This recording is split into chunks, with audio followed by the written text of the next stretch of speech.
Welcome to Zara tailoring and vlogs. Hello உறவுகளே, எல்லோரும் எப்படி இருக்கிறீங்க? நல்லா இருக்கிறீங்களா? இன்றைக்கி டைலர்ஸ் நிறையா பேர் நல்லா தைக்கணும், நல்ல ஆர்வத்தோடு கற்றுக்குறாங்க தையல் கலையை. ஆனால் எல்லாருமே செயல்படுத்துகிறாங்களா அப்படின்னா கண்டிப்பாக இல்லை.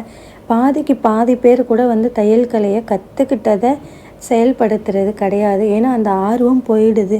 நம்ம ஒரு பொருள் வாங்கணும்னு ஆசைப்படுறோம், அதுமாதிரி வாங்கிட்டு அந்த நம்ம வீட்டில் ஒரு ஓரமாக வச்சுருவோம். அதே போல் தான் தையல் கலையும் நிறைய பேர் என்ன பண்ணுறாங்கன்னா, இந்த நல்லா தைச்சிருவாங்க, நல்லா கற்றுருப்பாங்க, கற்று முடிச்சுட்டு அந்த கலையை அப்படியே தூக்கி ஓரமாக வச்சுடுவாங்க. அது சில நாட்கள் கழித்து நமக்கு மறந்தே போயிடும். நிறைய பேர் ஒரு கல்யாணம் ஆகிட்டாங்க, இப்போ படிக்கிறப்ப கற்றுருப்பாங்க, இல்லை படித்து முடித்து கற்றுருப்பாங்க, வீட்டில் இருக்கிறப்ப டைலரிங் கற்றுருப்பாங்க, சர்டிஃபிகேட் வாங்கியிருப்பாங்க, நிறைய பேருக்கு துணி தைச்சும் கூட கொடுத்துருப்பாங்க. ஆனால் கல்யாணம் ஆனதுக்கப்புறமா கொஞ்சம் நாள் கேப் விட்டுடும். ஒரு வருஷம் ஆச்சுன்னு வச்சுக்கோங்களேன், குறைஞ்சது ஒரு வருஷம் ஆனாலே நமக்கு டைலரிங் மறந்துடும். அப்போது அவங்க நமக்கு தைக்கணும் அப்படின்னு நினச்சா கூட அவங்களுக்கு அது வரமாட்டேங்குது. நேரடியாகவே என்கிட்ட நிறைய பேர் கேட்டிருக்குறாங்க, நான் டைலரிங்லாம் கற்றுக்கிட்டேங்க்கா, ஆனால் எனக்கு சுத்தமாக மறந்து போச்சு, எப்படி வெட்டணும் எதுவுமே ஞாபகம் இல்லை, அதனால் நீங்கள் எனக்கு சொல்லி கொடுங்க, டைலரிங் நோட்டை பார்த்தா கூட எனக்கு ஒன்றும் புரியல, அதனால் டைலரிங் கற்றுக் கொடுங்கன்னு கல்யாணம் ஆன நிறைய பெண்கள் என்கிட்ட டைலரிங் கற்றுக் கொடுக்க சொல்லி கேட்டிருக்குறாங்க.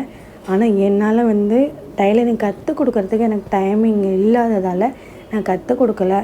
நல்லா நிறைய பேருக்கு வெளியில் தைச்சி கொடுத்தவங்களுக்கே மறந்துடுது. இப்படி எவ்வளோ தான் அனுபவசாலியாக இருந்தாலும் டைலரிங்கை பொறுத்த வரைக்கும் டச்சு விட்டு போயிடுச்சு, இடைவெளி ஏற்பட்டுருச்சுன்னா அது மறந்துடும். அதனால் எப்பவுமே, அதாவது நம்ம இப்போ வெளியில் தைச்சி கொடுக்க முடியாத சூழ்நிலையில் இருந்தால் கூட நம்ம வீட்டு துணிகளை எடுத்து நாம் தைச்சிக்கலாம், பழகிக்கலாம். டைம் கிடைக்கிறப்ப ஒரு நாளில் 1 மணி நேரமாவது நம்ம டைலரிங்காக செலவு பண்ணலாம். கண்டிப்பாக ஆர்வம் உள்ளவங்க யாருமே அதை விடுறதில்ல. அந்த ஆர்வம் குறைஞ்சிருச்சுன்னா அதை விட்டுடுறாங்க. சில பெண்கள் நான் எப்படியாவது அடுத்தவங்கள பார்த்து கற்றுப்பாங்க, நம்ம இது மாதிரி இருக்கணும், அது மாதிரி இருக்கணும் அப்படின்ட்டு. ஆனால் டைலரிங்கில் மட்டும் அதை செயல்படுத்தவே மாட்டேங்கிறாங்க. அப்படி எப்பயுமே இருக்காதீங்க.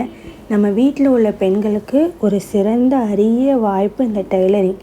நம்ம வெளியில் போய் அலைய வேண்டியதில்லை, வாய்ப்பு நம்மளை தேடி வீடு தேடி வரும். நம்ம வெளியில் போயிட்டு எனக்கு வேலை கொடுங்க அப்படின்னு நம்ம கேட்கல, வேலை நம்ம வீட்டுக்கு தேடி வருது.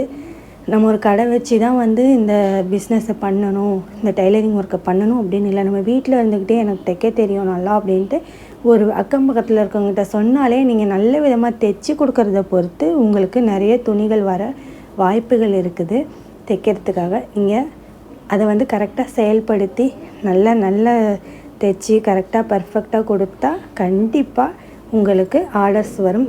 அதே போல் நம்ம தைச்சி கொடுக்குற எல்லாமே கரெக்டாக இருக்கணும் அப்படின்னு நினைக்காதீங்க. நான் சொல்கிறதால நமக்கும் ஒரு சில தவறுகள் இருக்கும். நமக்கு ஒரு சில தவறுகள் இருக்குது அப்படிங்கிறப்ப அடுத்த தடவை நான் அதை சரி பண்ணி தரேன்.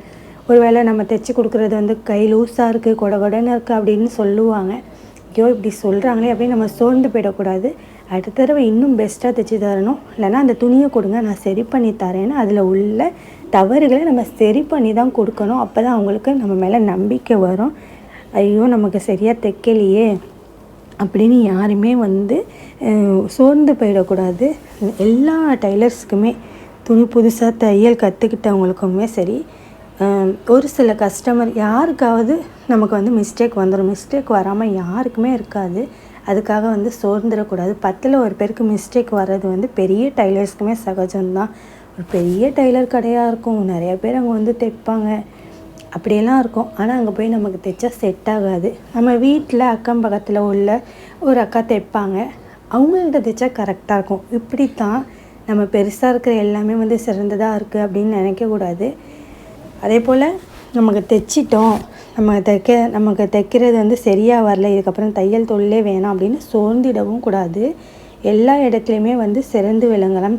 இன்றைக்கி நல்ல பெரிய டைலராக நல்ல ரீச்சில் இருக்கிறவங்க எல்லாருமே பாருங்கள், நிறைய பேர் துணிக்கு நிறைய அவமானப்பட்டிருப்பாங்க, நிறைய தவறுகள் பண்ணியிருப்பாங்க. அதெல்லாம் கொஞ்சம் கொஞ்சமாக திருத்தி தான் மேலே வந்திருப்பாங்க.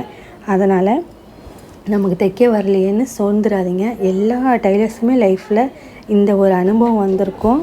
டைலரிங்கிறது பெண்களுக்கு கிடைச்ச ஒரு சிறந்த வாய்ப்பு. அதனால் டைலரிங் கற்றுக்கிட்டவங்களுக்காக நான் சொல்கிறேன், கற்றுக்கிட்டவங்க யாருமே உங்களுடைய திறமையை வேஸ்ட் பண்ணாதீங்க.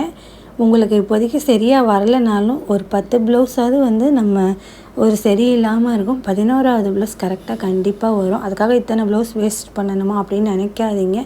நம்ம நிறைய சம்பாதிக்கணும், நிறைய வாழ்க்கையில் நிறைய சாதிக்கணும், நம்மளால் முடியும் அப்படின்னு ஒரு தன்னம்பிக்கையோடு கண்டிப்பாக செய்யுங்க.